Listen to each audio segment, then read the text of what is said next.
Bonjour, bienvenue sur TV Montrez-vous. On vous a vu en tant qu'adjoint à la mairie de Trévoux, en tant que prof de karaté. Jean-Marc Rigaudy, qui êtes-vous ? Bonjour TV Montrez-vous. Qui suis-je ? Je suis Jean-Marc Rigaudy. C'est vrai que j'ai toujours œuvré pour le bien des autres. Et le bien de moi aussi, puisque au travers le bien des autres, j'ai mon propre bien-être à moi aussi, bien sûr. Ça fait à peu près 53 ans que je pratique les arts martiaux, que ce soit en judo, en aïkido, principalement le karaté, en compétition d'ailleurs, jusque dans les années 80, mi-80, 85. J'ai eu la chance pendant ce parcours de rencontrer d'autres aspects des arts martiaux, notamment au travers un monsieur qui s'appelle le maître Somfa, qui pratique le tai chi chuan, mais forme ancienne. On pense le tai chi chuan, on voit une gymnastique dans les rues ou dans les parcs, surtout en Chine. En fait, le tai chi chuan, c'est un art martial, c'est un art de combattre. Et au travers de ce tai chi chuan, il enseigne aussi une discipline qui est le qigong. Le qigong, c'est une discipline qui est très très ancienne, qui date à peu près de 3000 ou voire 3000 ou 4000 ans avant notre ère.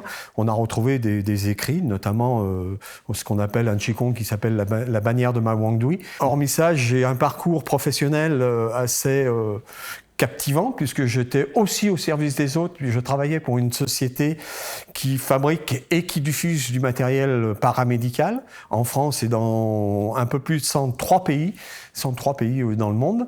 Voilà, j'ai fini cette carrière en tant que directeur France pour diffuser ce matériel dans un espace assez prestigieux, puisque je m'occupais des thermes, des thalassos et des spas d'hôtels de luxe. Voilà, toujours tourné vers les autres. On se disait ambassadeur de la beauté, puisque c'est un matériel que les gens connaissent, je ne veux pas le citer là. Voilà à peu près mon parcours professionnel et les arts martiaux. Et donc, au travers cette rencontre de Maître Somfa, je me suis rendu compte que le Qigong, c'était une excellente gymnastique qui prenait comme prétexte les méridiens. Donc tout le monde connaît les méridiens, les points d'acupuncture, tout ça. Ce prétexte pour travailler les tendons et les muscles qui sont le long de ces méridiens. Une gymnastique douce, où on est recentré sur soi-même, où on pense à sa respiration, inspire, expire, et donc on reprend possession de soi. Encore une fois, une excellente gymnastique, très en profondeur. J'ai regretté souvent de ne pas avoir commencé par la pratique du Qigong, parce que ça amène énormément de sensations, de bien-être, et même dans ma pratique du karaté. D'ailleurs, aujourd'hui, les compétiteurs de karaté, et pas que de karaté, dans beaucoup de fédérations, dans beaucoup de sports, pratiquent en entraînement le Qigong. D'accord. Voilà, et on le retrouve de plus en plus dans les hôpitaux.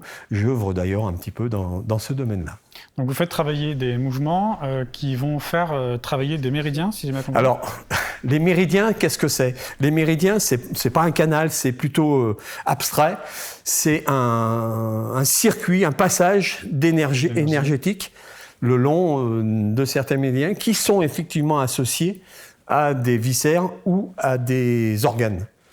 Donc en travaillant ça, on est censé optimiser ces viscères ou ces organes. Quand je prends par exemple le méridien poumon, pour faire le plus simple, quand je suis ici, j'ai une extension, donc je fais travailler tous les muscles qui sont le long de ce méridien, qui part du pouce et qui vient sous le bras, on va dire, pour faire simple, c'est pas tout à fait ce point-là, mais sur le bras. Donc j'ai une extension et en même temps je rentre la poitrine, donc j'ai une contraction de tous les muscles qui me servent à ouvrir ou fermer la cage thoracique, des choses qu'on ne fait jamais. Alors bien sûr, vu comme ça paraît tout bête, mais si vous faites le mouvement une dizaine de fois, une douzaine de fois, ou voire plus, on se rend compte que ça travaille pour un mouvement tout simple. Il y a des mouvements beaucoup plus gymniques, où on descend sur une jambe, voilà. Pour travailler par exemple, on a vu tout à l'heure le méridien du rein, le méridien de la vessie, le méridien de la rate aussi, qui est assez gymnique, assez tonique. Voilà. Sans les respirations, tout ça vaudrait quelque chose ? Ça paraît totalement central dans les mouvements ? Alors, sans la respiration, ça serait vraiment dommage. Sans le travail précis de la respiration, je veux dire. Voilà, le but, c'est justement avoir ce travail précis. La respiration, à quoi elle sert ? Elle sert à oxygéner les muscles, les tendons, les organes et à enlever les toxines sur l'expiration. Si on n'a pas ça, on va s'asphyxier, on va au contraire peut-être même abîmer, j'allais dire, quelque part, ces organes, ces muscles. En fait. Parce qu'on pourrait mal respirer en faisant ça. On pourrait mal respirer. D'ailleurs, on se rend compte qu'il y a beaucoup de gens qui respirent mal. et d'une façon normale. En principe, on respire on dit qu'on respire avec le ventre, mais on ne respire pas avec le ventre. On fait descendre le diaphragme, ce qui nous fait pousser le ventre en avant pour gonfler les poumons. Quand on gonfle les poumons, c'est pas je monte les épaules, c'est bien. Voilà, j'ouvre la cage thoracique, je pousse le ventre en avant parce que le diaphragme y descend. Et là, j'emmagasine un maximum d'air. Cet air va nourrir les muscles et les tendons. Et à l'inverse, quand j'expire, je vais libérer toutes ces toxines. Donc, un travail hyper intelligent, très ciblé sur les muscles, sur les tendons et bien sûr, par conséquence, sur les viscères les viscères et organes qui sont ciblés. Et donc, on est dans la nouvelle salle de pratique. On est on est dans une superbe salle Anahata qu'on va découvrir très prochainement lors de l'inauguration de cette salle.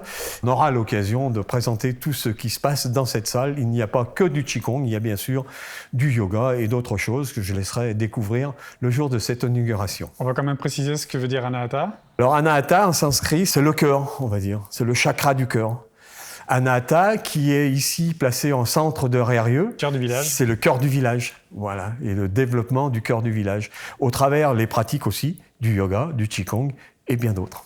On voit vraiment deux mains jointes sur le deuxième A. Tout à fait, dans le salut traditionnel du Qigong, du yoga et voire du karaté, bien sûr. Eh bien, merci beaucoup Jean-Marc Rigaudy pour toutes ces précisions. À bientôt sur TV Montrez-vous. Merci TV Montrez-vous, à très bientôt. Au revoir.